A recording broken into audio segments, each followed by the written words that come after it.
Bismillahirrahmanirrahim. Assalamualaikum warahmatullahi wabarakatuh. Ashadu an la ilaha illallah, ashadu anna Muhammad Rasulullah. Allahumma sholli ala sayyidina Muhammad wa ala ali sayyidina Muhammad kama sholaita ala sayyidina Ibrahim wa ala ali sayyidina Ibrahim bil alamina innaka hamidum majid. Sebagaimana waktu-waktu yang lalu, sebelum kita awali ya, kita panjatkan doa kepada Gusti Allah ingkang Maha Agung untuk saudara-saudara kita yang telah memberikan sholawat atas channel dakwah ini. Semoga sholawat itu menjadi sataran langit, amal soleh bagi mereka dan keluarga. Begitu juga untuk kalian semua yang telah mendoakan kebaikan atasku dan keluarga. Semoga kebaikan doa kalian juga tercurahkan untuk kalian semua. Pagi yang ceria ya, burung-burung berkicau, tapi pagi ini air putih. Nggak ngopi. Bismillahirrahmanirrahim.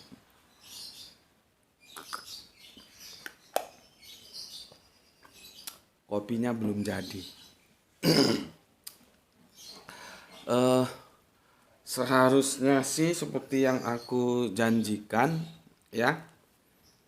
Tajuk kita kali ini adalah beriman kepada Rasul itu maksudnya bagaimana sih gitu ya.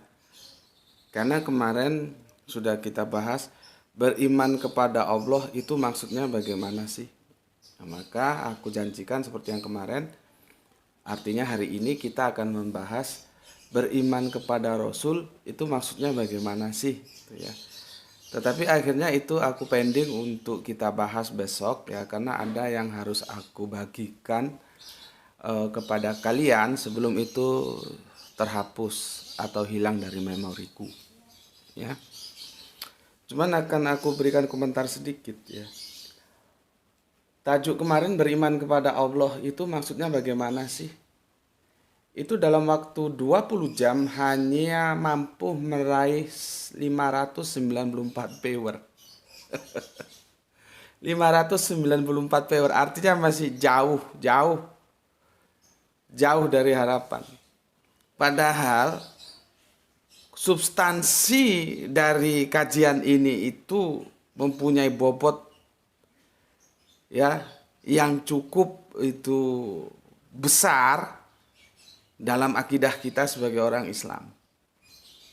Tapi nyatanya viewernya cuman meraih 594. Ya begitulah publik YouTube kita ya. Terlepas apakah dia orang Islam atau orang kafir, memang ya setali tiga uang lah ya. Dia suka informasi-informasi yang itu bombastis, yang itu dari segi pasar itu menarik, tapi tidak menghiraukan substansinya apa sih, apakah dia akan menyelamatkan kita dari dunia sampai akhirat nanti, yang itu akan menjadi panduan kita dalam melakoni kehidupan. Itu tidak menjadi soal bagi publik YouTube ya. Buktinya ini, padahal materi dari kajian ini itu sangat berbobot sekali. Karena salah kalian ya bagaimana memahami tentang beriman kepada Allah, itu menjadi salah semua itu. Kalau si kafir-kafir Quraisy itu kok ditanya siapa yang bikin langit dan bumi, mereka jawab Allah juga. Abu Jahal itu kalau sekarang masih hidup, kita tanya siapa yang bikin langit dan bumi, dia jawab Allah. Apakah cukup begitu? Enggak. Dan di sini sudah dijelaskan. Itu sangat menentukan loh. Ya. Tapi dengan 594 viewer itu sangat jauh dari harapan ya. Dengan jumlah subscribe yang alhamdulillah sudah 28.000. Berapa persennya itu? Kamu bisa hitung. 1%-nya ada? Nggak ada. Jadi kadang-kadang aku juga bertanya ya, orang menjadi viewer di Facebook itu apa ya yang dia cari ya? Apa gitu loh. Senangannya itu yang sampah-sampah, yang bombastis ya. Yang si A telah dibikin tak berdaya oleh si ini, itu yang nonton banyak. Jadi orang Jawa bilang tumbuh oleh tutup. Karena pasarnya begitu, maka si produsen juga bikin yang begitu. Ya, ya ini sih aku hanya menghimbau kepada kalian, jangan begitu. Waktu hidupmu itu terbatas. Kalau kamu dikasih waktu 60 tahun, ya 60 tahun itu waktu hidupmu. Kalau sekarang kamu umurmu 30, berarti ada 30 tahun ke depan yang harus kamu gunakan sebaik-baiknya. Ya, kalau sekedar hiburan tidak apa-apa. Jadi lewat YouTube itu bisa kita mencari pengetahuan tentang bagaimana sih harusnya kita hidup dalam keberagamaan kita, ya. Itu yang aku mau sampaikan. Jadi ini sangat sangat memprihatinkan gitu. Dan semakin menggambarkan memang publik YouTube kita itu yang berpikir akademis itu masih minim sekali. Ya, masih minim. Dan tujuannya untuk ber-YouTube ria itu ya masih sedikit yang memang dia ingin mencari ilmu dan itu akan menjadi pencerahan bagi kehidupan dia, itu jarang, ya. Oke. Itu yang aku sampaikan dan ini ada pertanyaan yang harus sebentar, aku mau komen. Yang biasanya menggonggong tidak menggonggong ya beberapa hari ini. Seandainya rumahnya dekat itu dan dia sakit itu, aku pasti datang ke rumahnya karena Kanjeng Nabiku begitu.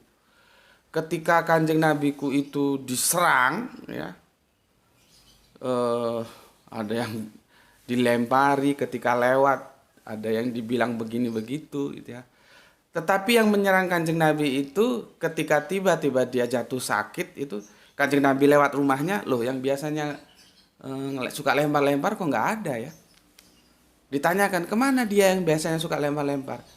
Oh dia lagi sakit gitu. Terus Kanjeng Nabi bilang pada Bunda Aisyah, istriku apa yang ada tolong kau bungkus. Ya, lalu dibungkuslah apa yang ada yang bisa dibawa untuk diberikan. Dan Kanjeng Nabi datang ke rumah yang biasanya melempari dia. Dan yang melempari dia merasa takjub karena yang pertama kali menjenguk aku ketika sakit ternyata orang yang selama ini aku hujat. Itu akhlak Nabi kita, ya. Makanya yang biasanya menggonggong itu apa dia sakit ya, kok tadi malam dan kemarin sepertinya tidak menggonggong lagi gitu. Seandainya dia sakit aku akan mencontoh Kanjeng Nabiku gitu. Aku tidak segan-segan untuk misalkan rumahnya dekat atau bisa terjangkau gitu, aku akan datang dan aku akan jenguk dia. Ya, nggak tahu, mungkin kalian punya kabar apa dia lagi sakit. Kalau lagi sakit ya semoga cepat sembuh lah, sehingga kalau nggak ada yang menggonggong juga kan nggak asik gitu ya. Oke, aku akan mengomentari beberapa komen dulu ya. Komen pertama ini aku paling males gitu ya, paling males. Nanti kalau kamu tak bilang goblok juga kamu nggak suka, tapi kamu gobloknya minta ampun. Pertanyaan seperti ini nggak perlu kamu ajukan. Gus mau tanya di posisi Fir'aun itu apakah bukan Buktanasar gitu loh. Ini gobloknya minta ampun ini. Aku ngomong belak-belakan kamu goblok. Kamu suka di sini nggak suka keluar, jangan di channelku. Karena aku nggak mau punya murid seperti ini. Ya. Aku sudah bilang kajian-kajianku itu berseri. Kalau kamu ikuti kajian-kajianku, itu sudah terjawab. Dan dari cara kamu bertanya, kamu tidak mengikuti secara runut. Ya, seandainya kamu ikuti, kamu tidak tanya, ini nggak mutu pertanyaan seperti ini. Ini pertanyaan power goblok. Ya, itu sudah terjawab. Kalau kamu aktif, makanya para penanya juga itu harus ikuti terus karena aku nggak tahu aku akan jawab pertanyaanmu itu di video yang mana, gitu loh. Ya, aku nggak tahu. Nanti, artinya kalian yang harus rajin mengikuti terus, gitu. Ya, ini kan sudah aku jawab. Toh meskipun pertama aku welcome apa Bukta Nasar oke gitu. Tetapi setelah aku rundingkan lagi dengan guru Al-Qur'anku ternyata berubah lagi. Bukta Nasar itu tidak pernah termaktub dalam Al-Qur'an sedangkan Firaun termaktub dalam Al-Qur'an. Dan Bukta Nasar itu levelnya hadis. Kan debatable lagi gitu. Tapi seperti yang aku bilang bahwa itu sebenarnya tidak substansi mau siapapun ya terserah. Cuman pertanyaan ini begini pertanyaan konyol. Ya. Karena semua kajian-kajian gitu berseri, dia singular, tidak strike. Kalau kamu ikuti terus, pertanyaan ini tidak perlu hadir. Hadirnya pertanyaan ini karena kamu goblok nggak ngikuti kajianku secara sistematis. Aku bilang kamu goblok, kamu suka terserah, nggak suka terserah. Kamu mau di sini terserah, mau keluar juga terserah. Nggak ada urusan aku.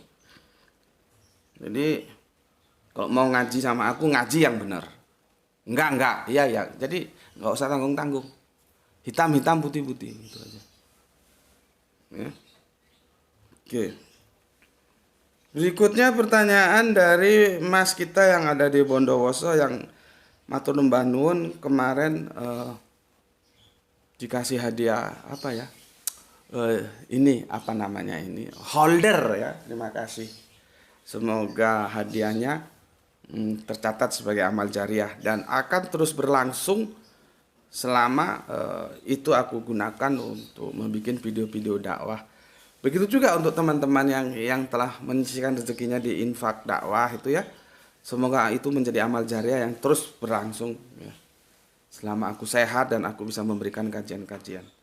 Dan kajian-kajian itu begini, nggak ada di sini nggak ada ngomong-ngomong. Jadi kalian tak anggap sudah dewasa. Nggak perlu aku rayu-rayu seperti anak kecil itu nggak perlu. Suka-suka di sini, nggak suka keluar. Beres, habis perkara. Ya, karena aku memang tidak punya tipologi ngomong. Nggak ada ngomong-ngomongan. Wes gerang kok tak dimong-mong. Begini pertanyaannya, Bismillahirrahmanirrahim. Assalamualaikum warahmatullahi wabarakatuh. Salam dari Bondowoso. Waalaikumsalam. Maaf Gus, ini ingin bertanya. Bagaimana mendudukkan permasalahan bahwasannya perang itu tidak ada yang menggunakan gajah? Sedangkan dalam satu sejarah keislaman zaman kekhalifahan Umar, tepatnya pada perang Qadisiyah, beberapa tentara Persia menggunakan gajah sebagai tunggangan. Ditambah lagi di beberapa negara memang sudah menggunakan gajah sebagai alat perang. Khususnya alat transportasi maksudnya ini ya. Maaf mau bertanya, referensi meskipun hanya Wikipedia dikarenakan keterbatasan waktu dan kemampuan HTTP bla bla bla bla lah ya. Itu bisa nanti kami lihat sendiri di Wikipedia. Dari bacaan di atas ayat 60 surat An-Anfal yang kemarin disimpulkan bahwa penggunaan kata kuda karena kendaraan yang umum untuk perang adalah kuda. Ya. Kalau GM memang berkenan membaca dan mengomentari, alhamdulillah, terima kasih Gus. Semoga kita selalu dalam lindungan Allah. Wassalamualaikum warahmatullahi wabarakatuh. Ini sepertinya sudah ada yang komentari, gimana? Oh, ini dari saudara kita dari mana ini? Pamekasan ya. Sudah dikomentari. Sudah dikomentari. Dan panjang komentarnya ya. Panjang. Aku nggak sempat baca, kalian baca sendiri lah ya. Dan bagus ini komentarnya. Sangat bagus sekali ya. Aku akan menggunakan komentarku secara spesifik dulu ya. Tapi komentar jawaban dari saudara kita Kang Mas dari Pamekasan ini juga cukup bagus. Nanti bisa menambah referensi kalian. Jadi gini Mas, ini kan pertanyaannya dia di tajuk yang nanti sore kita unggah, kamilah penolong Allah. Tapi aku jawab di sini. Nah, kan itu kalau dia nggak ngikuti terus, dia akan nggak tahu di mana pertanyaan saya terjawab gitu loh. Makanya perlu kontinuitas, harus runut mengikuti kajian-kajianku. Karena Nggak tahu di mana akan aku menjawabnya. Gitu. Ya, oke. Tentang apa yang kamu ambil berikut data dari Wikipedia, ya memang karena itu. Karena itulah ada yang berpendapat bahwa gajah itu digunakan untuk perang. Ya. Dan kau tahu bahwa aku bukan orang yang menutup habis ruang untuk perbedaan, tidak. Aku orang yang teguh dalam berpendapat, namun demikian aku tetap menyiapkan ruang untuk perbedaan, gitu loh. Secara pribadi aku tidak begitu. Sejarah Wikipedia itu kalau membahas tentang sholawat tidak sama dengan yang aku bahas. Karena Wikipedia itu ditulis orang dan dia ditulis berdasarkan mainstream, apa yang dipahami mainstream. Lihat aja sholawat, kamu ketik Wikipedia sholawat itu apa penjelasan, mesti beda. Itu videoku masih ada, beda. Artinya seperti yang aku bilang, dan itu di dunia akademis juga begitu. Kita data itu nggak boleh ngambil dari internet karena seperti itu. Apakah yang dari internet itu pasti salah? Enggak juga. Tapi apakah benar? Enggak juga. Artinya kembali ke otak kita, logika kita. Nah, pertarungan-pertarungan seperti ini, ya, meskipun kamu nukil zaman kekhalifahan Umar tepatnya pada perang Qadisiyah, tentara Persia menggunakan gajah, itu kan sejarah. Ya. Itu kan sejarah. Ya terserah saja kalau kamu percaya sama sejarah itu. Seperti aku bilang tadi, aku tetap memberikan ruang untuk perbedaan. Terserah saja. Kalau kamu kritis, kamu harus akan tanya lagi, Persia itu gajahnya diambil dari mana? Seperti yang kemarin sudah aku uraikan, ada 3 kelompok gajah. Yang bisa diberdayakan itu gajah-gajah dari Asia Tenggara itu ya. Berikut India, Thailand, Malaysia ikutlah, Indonesia itu ya. Tapi selain itu buas. Ya. Dan ada yang lagi lebih besar lagi itu sudah punah. Gitu. Kalau misalkan mau dirujuk bener-beneran, jadi orang-orang Persia itu ngambil gajah dari mana? Dan berapa gajah yang bisa dia siapkan untuk sebuah peperangan? Bisa kita hitung terus apa namanya itu, kelahiran popularitas gajah itu secepat apa? Kalau ingatku itu berapa tahun itu hamilnya gajah itu ya, lupa aku. Kalau kita kan 9 bulan 10 hari gitu. Terserah saja. Tapi kalau kamu percaya, kamu harusnya nggak puas di sini. Kamu cari tahu itu Persia itu kan negaranya agak kesonoan tuh. Dia dapat gajah dari mana? Ya. Itu dapat gajah dari mana? Itulah yang aku bilang, sejarah itu ya begitu. Ya, dia bisa digugat. Sekarang ini kerajaan Majapahit itu Islam atau Hindu? Itu kan sudah digugat dari salah satu pakar sejarah dari Muhammadiyah Yogyakarta. Dan dia tidak sembarang menggugat karena dia juga pakai data. Dia buy data, salah satu buy datanya itu adalah koin. Coba. Selama ini kita dicekoki bahwa Majapahit itu ya Hindu. Tiba-tiba tergugat. Terlepas gugatannya benar atau salah, ya itu perlu diuji kalau kita benar-benar mau mencari kebenaran. Meskipun ada salah satu penulis sejarah dan dia masih muda, dan buku-bukunya bestseller, nggak tahu akhir-akhir ini dia jarang nulis ya. Dia mengomentari itu dengan cara yang bagus. Kalau orang tidak cerdas, tidak tahu bahwa dia sedang mengkritik bahwa Majapahit itu adalah kerajaan Hindu. Dia mengkritiknya bagus, bla bla bla bla bla bla bla. Di akhir kritiknya dia tulis. Itu pakai bahasa satir dia menulisnya. Jangan lupa ya bahwa kerajaan Majapahit itu pernah dipimpin oleh putri. Sementara di dalam fikih Islam itu terjadi debat tebal apakah putri itu, perempuan itu boleh jadi pemimpin. Itu yang digunakan kritik oleh si penulis sejarah, tapi tidak vulgar gini ya. Kalau vulgar gini tidak asik. Dia menulisnya asik sekali. Pakai satir bahasanya. Ya. Artinya dia pada kelompok yang menolak kalau Majapahit itu negara Islam, karena dalam perspektif Islam meskipun itu debatable, seorang perempuan itu tidak boleh jadi pemimpin. Padahal Majapahit itu pernah dipimpin oleh seorang perempuan. Ya begitu, sejarah itu begitu. Cuman kan yang teman-teman pakar sejarah dari Muhammadiyah juga nggak bisa dilihat sebelah mata. Dia punya data. Dan data itu tidak bisa diingkari. Ya sekarang mah yang benar, ya itulah sejarah. Nah, sekarang kamu berpijak pada sejarah, apalagi menukil Wikipedia. Artinya kita bertarung, kamu punya sejarah, aku punya logika. Logikaku sulit menerima kalau gajah itu digunakan untuk maju ke medan perang. Karena gerakan dia lambat, orang mau ngeles ya sudah ditombak dari belakang. Jangankan bergerak merubah posisi ketika dia ditunggangi ada beban. Menggerakkan dirinya sendiri aja itu sulit gajah itu. Hanya orang goblok yang mau perang naik gajah. Tetapi misalkan raja mau mengadakan kunjungan ke daerah-daerah dan itu tidak dalam suasana perang, naik gajah, itu logis. Bisa. Tapi kalau di medan perang dia pakai gajah, itu raja goblok gitu. Mau tidak mau seperti yang dikatakan di surat apa ini? Kemarin yang aku nukil di surat Al-Anfal itu yang itu ya kuda. Karena bicara perang itu bicara kecepatan dan ketepatan.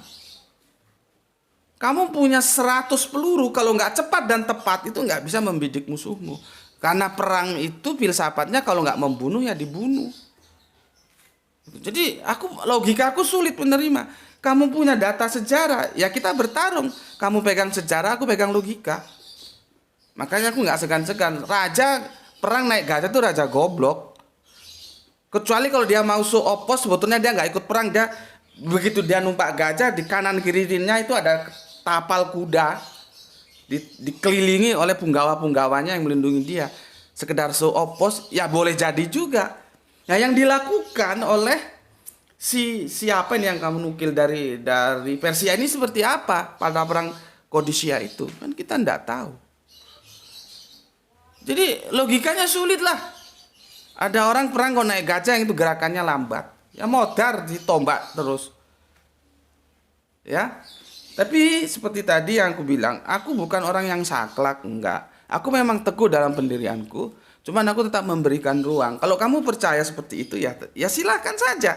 Berarti gajah yang kamu pahami di surat Al-Baqarah itu benar-benar gajah. Dan aku sudah memberikan banyak gambaran. Nanti kamu terjebak ketika kamu baca surat An-Naml, kamu kira itu semut beneran. Kan larinya ke sana. Jadi kacau terjemahan Al-Quran itu kalau dipahami secara harfiah. Karena kamu pergi ke Surabaya, kamu mampus nggak akan temukan iwak suro sama boyo itu nggak ketemu. Itu kan legendanya ikan suro sama boyo. Suro boyo masuk ke dalam dialek Indonesia menjadi Surabaya. Terus kamu main ke sini mau cari ikan sura sama buaya, ya modar kon. Mulai dari ujung ke ujung Surabaya nggak ketemu. Begitu juga kamu mau main ke Singapura, mana singanya ya nggak ono.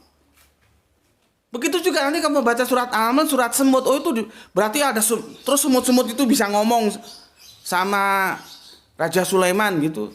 Terus semutnya suruh masuk, mau masuk semut masuk. Kan jadi kacau. Nanti kamu dengar Indonesia telah melatih 20.000 pasukan katak yang mampu bertarung di samudra, di lautan, karena negeri kita adalah 2/3 bahari, maka kekuatan laut itu harus kita miliki. Maka saat ini 2.000 pasukan katak sudah dilatih. Terus kamu kira katak beneran? Ya jadi repot. Jadi kacau, nggak jadi dandanan. Memahami Al-Quran juga itu harus hati-hati. Sama aja di daerah Lampung sana ada daerah Pring Sewu. Pring itu bambu, sewu itu 1.000. Terus kamu ke sana cari bambu, ya orang nemu. Orang itu nama kok. Gitu. Makanya hati-hati. Bismillahirrahmanirrahim. Hati-hati. Dan ini kerangka berpikir kamu kan alumni pondok. Kerangka berpikir akademis pondok itu juga harus didekonstruksi ulang. Tidak bisa Al-Quran itu dipahami secara harafiah toh. Tidak bisa metafora toh. Artinya kita tempatkan yang harafiah ya harafiah, yang metafora. Jadi pasukan gajah itu bukan berarti numpak gajah. Itu kan peristiwa terjadi menjelang kelahiran Kanjeng Nabi Muhammad. Tapi pada saat itu sebetulnya kalau kita mau kenceng-kencengan itu bukan kelahiran Kanjeng Nabi Muhammad. Kelahiran Muhammad bin Abdullah. Karena nanti beliaunya mendapat gelar Kanjeng Nabi itu setelah era Gua Hiro. Kalau kita mau kenceng-kencengan. Gitu loh ya.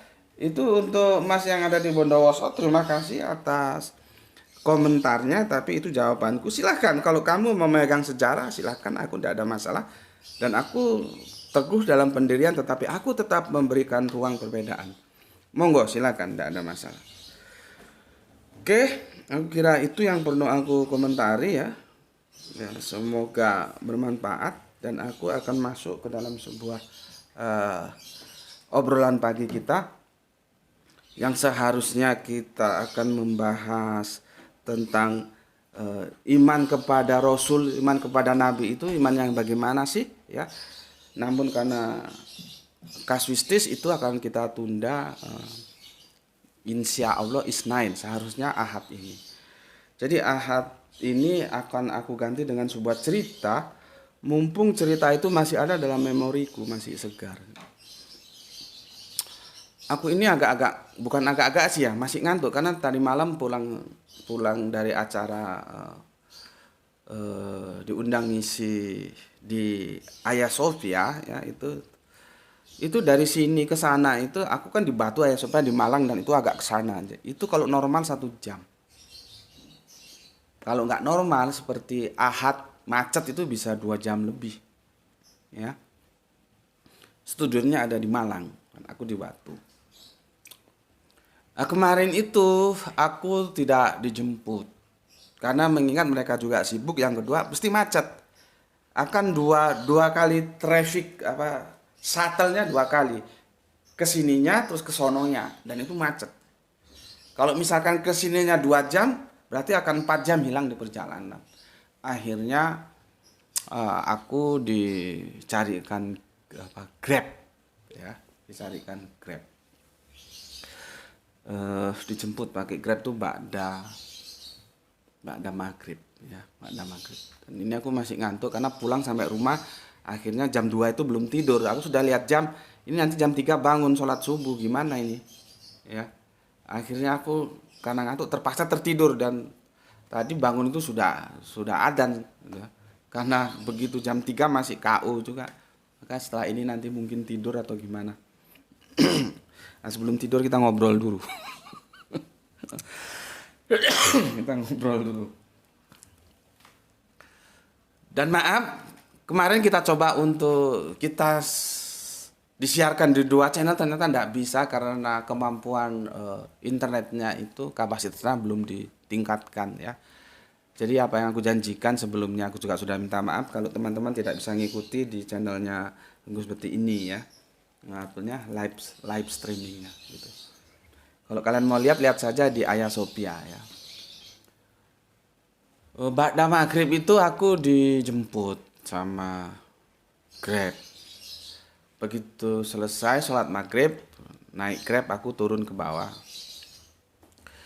Aku yang orang suka ngobrol sih ya, suka ngobrol, suka berdiskusi, suka tanya ya, sambil menghabiskan waktu di perjalanan gitu.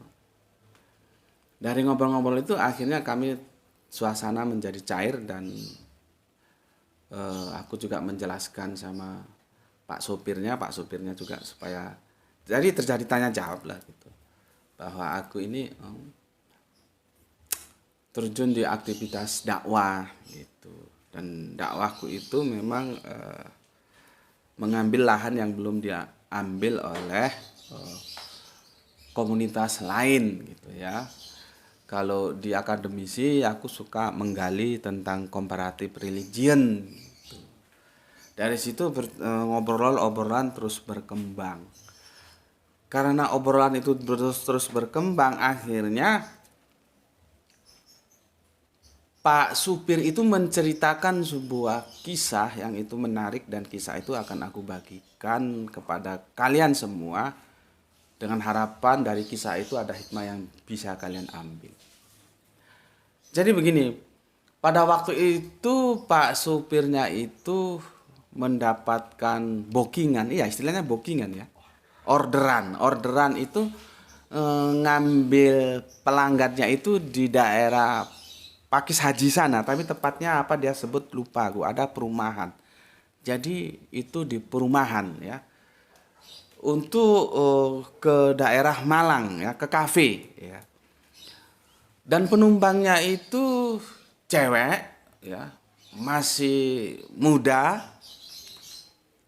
dan menurut dia sih cantik ya, masih muda, cewek, cantik. Dia ambil S2 di Malang.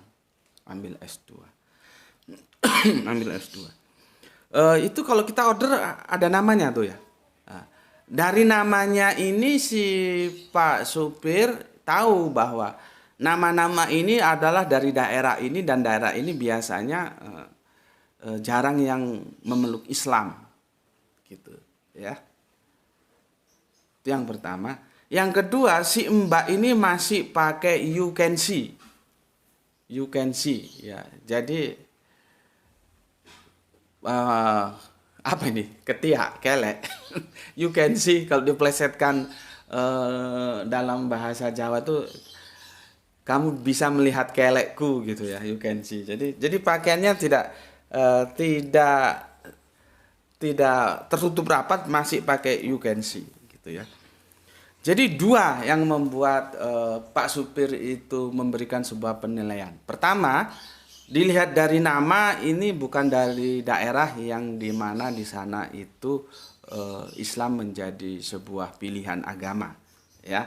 Artinya bukan di sana banyak yang memeluk selain Islam. Dari nama, ya dia nama si Mbak ini.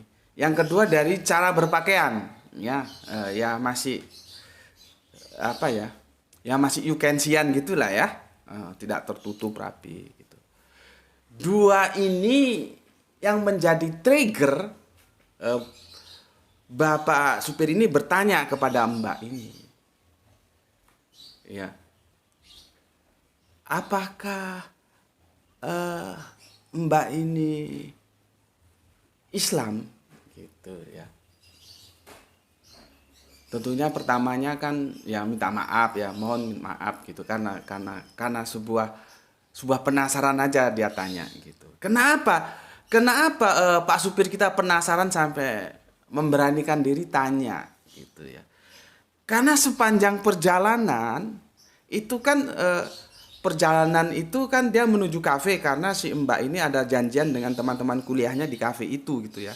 Biasalah ya, teman-teman S2 itu kan biasanya garap tugas atau apa itu di kafe juga bisa sambil, apalagi sekarang ada laptop, ada internet ya. Sepanjang perjalanan itu sering sekali si Mbak ini mengucapkan astagfirullah, astagfirullah gitu. Ya karena Mbaknya ini mengucapkan astagfirullah terus dari lisannya itu, mungkin ada yang terlupa entah bukunya atau ballpoint atau apa itu mengucapkan astagfirullah gitu ya.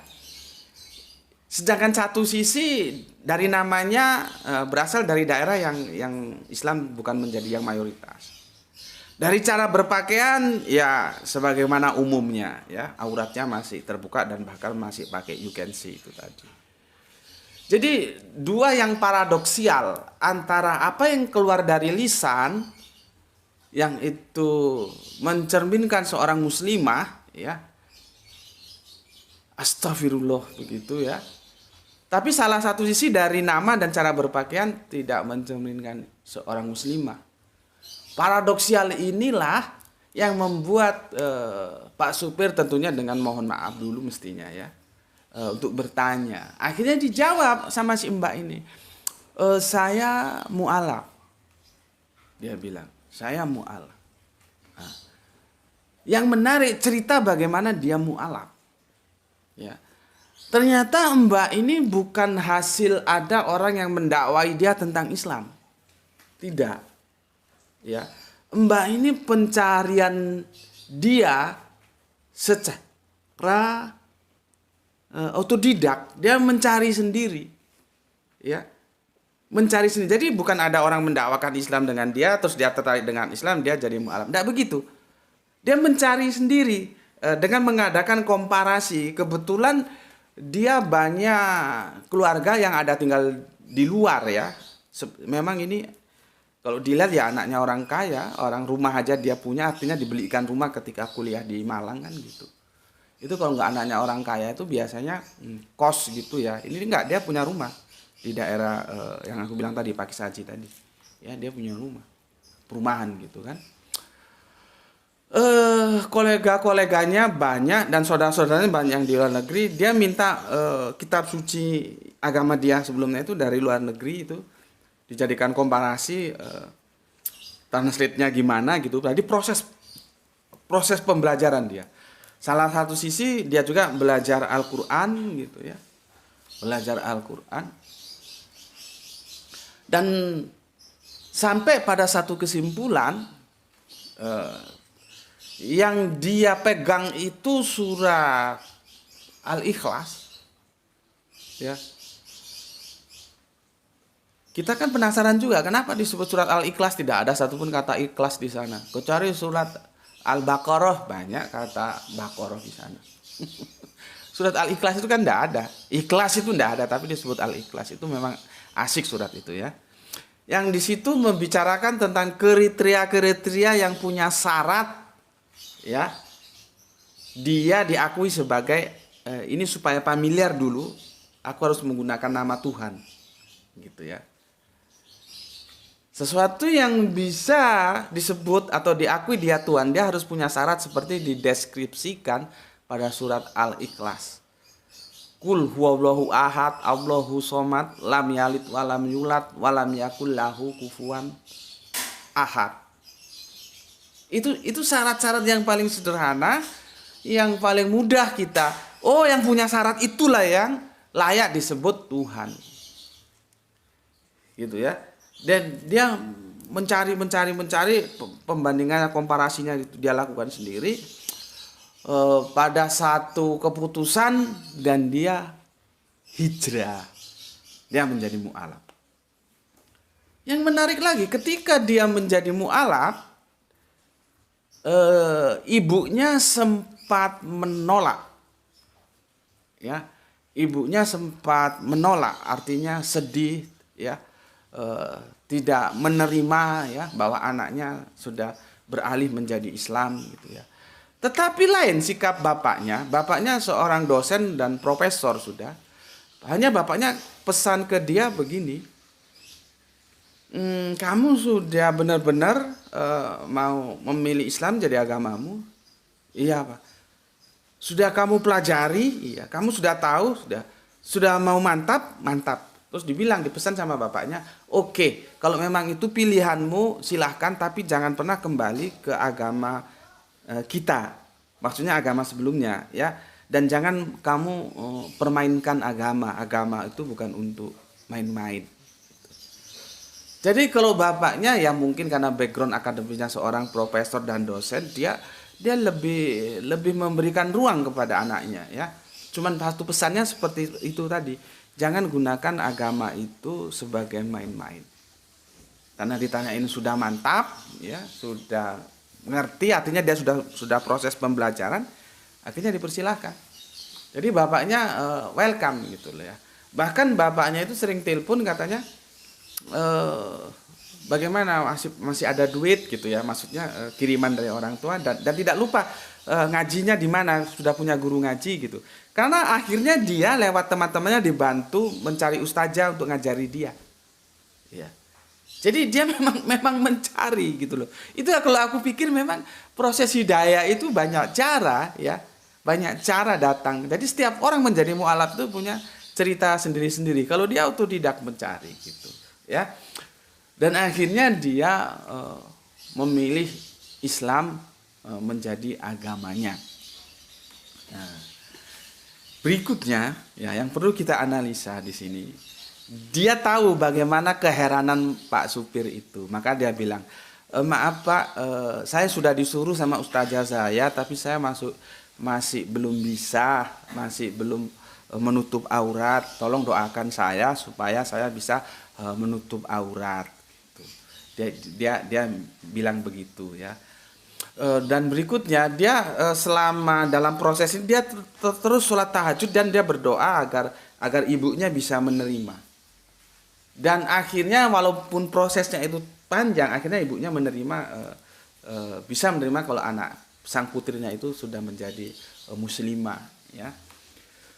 Sesuatu yang menarik dari kasus ini, ya, dia bilang bahwa selama ini Tuhanku salah. Artinya dia memilih Tuhan yang salah, gitu loh ya. Tuhan dia salah selama ini, makanya dia pilih ke Islam yang Tuhannya benar dengan pijakan berpikir logisnya itu di surat Al-Ikhlas tadi itu, ya. Aku waktu diceritain sama Pak Supir juga agak tersenyum. Bagus juga dia mengemas kata-kata. Selama ini Tuhanku salah gitu. Bukan Tuhannya yang salah lah ya, tapi dia memilih Tuhan yang salah, yang tidak Tuhan dipertuhankan gitu loh maksudnya. Jadi Tuhanku salah gitu. Berikutnya lagi yang menarik untuk kita cermati. Kenapa terjadi dialog antara Pak Supir dengan apa namanya? Dengan penumpangnya? Kita kemarin kan membahas tentang Assalamualaikum salam alaikum, ya. Yang terus ujung-ujungnya bagaimana kalau ucapan-ucapan bahasa itu diterjemahkan yang ada dalam doa-doa kita, kan begitu kan? Aku sudah jelaskan itu, ya, bahwa bahasa itu identitas, bahasa itu pemersatu. Makanya di Sumpah Pemuda itu satu bahasa, bahasa Indonesia. Bahasa itu identitas, bahasa itu pemersatu, ya. Lihat. Kalau seandainya Mbak itu tidak bilang astagfirullah, tapi dia bilang oh my god, terjadi nggak dialog antara Pak Supir dengan penumpangnya? Nggak terjadi, ya. Kalau misalkan bukunya tertinggal atau apa handphonenya tertinggal atau terus bilang oh my god, yang itu sepadan dengan kalau bisa dipadan-padankan loh ya. Yang paling dekat terjemahannya tentang astagfirullah mungkin itulah ya. Jadi ketika kaget kita kan astagfirullahaladzim, aduh buku saya ketinggalan gitu. Bagaimana kalau si penumpang itu tidak bilang astagfirullahaladzim, tapi dia bilang oh my god. Tentunya itu tidak menjadi sesuatu yang aneh yang perlu dipertanyakan oleh Pak Supirnya, dan dialog tidak akan terjadi. Dari sini kalian bisa hikmah, ya, bahwa diterjemahkan itu untuk apa? Karena bahasa itu identitas. Ya, itu yang pertama. Yang kedua, seperti kajian yang kita kemarin juga sudah bahas, ya. Al-Qur'an itu jadikan omonganmu. Ya. Nah, Mbak Mu'alaf ini yang kita doakan semoga nanti bisa berpakaian rapi, tertutup, ya. Kan ini masih proses, dia bilang saya masih belum bisa Pak, meskipun ustazah saya memang sudah memerintahkan seperti itu, doakan saya supaya bisa berhijab, dia bilang gitu, ya. Dia lisannya yang keluar omongannya apa? Quran, astagfirullahaladzim gitu. Tapi jangan kamu terus tarik teks astagfirullah di Al-Quran di mana gitu, masuk ke dalam substansinya. Yang keluar dari dia itu Al-Quran, omongan dia itu Al-Quran itu menjadi omongan dia dan tidak diterjemahkan. Itu 2 poin yang harus kita pelajari, ya. Astagfirullahaladzim gitu. Itu menjadi sebuah identitas seperti kemarin aku bilang. Ayo Quran itu kita jadikan omongan kita, sebagaimana Kanjeng Nabi juga melakukan itu. Quran itu menjadi omongan Kanjeng Nabi, ya. 2 ini yang bisa aku tawarkan ke kalian semua. Bismillahirrahmanirrahim. Sambil menyambut pagi, ya, ini Ahad, akhir pekan, ya. Apakah kalian libur karena kerja pada sebuah instansi? Tapi kalau wira swasta nggak ada kata libur mungkin, ya. Pebisnis itu kan macam-macam, ya. Tapi apapun adanya, aku ucapkan selamat mengais rezeki dan semoga rezeki itu menjadi rezeki yang barokah. Itu yang bisa aku sampaikan. Silahkan Anda mengambil hikmahnya masing-masing untuk kalian, di mana itu akan menjadi pencerahan juga bagi kalian dalam menjaga akidah, sehingga nanti sampai menutup mata pun Anda tetap Islam. Bismillahirrahmanirrahim. Matur nuwun, terima kasih. Alhamdulillahirabbil alamin.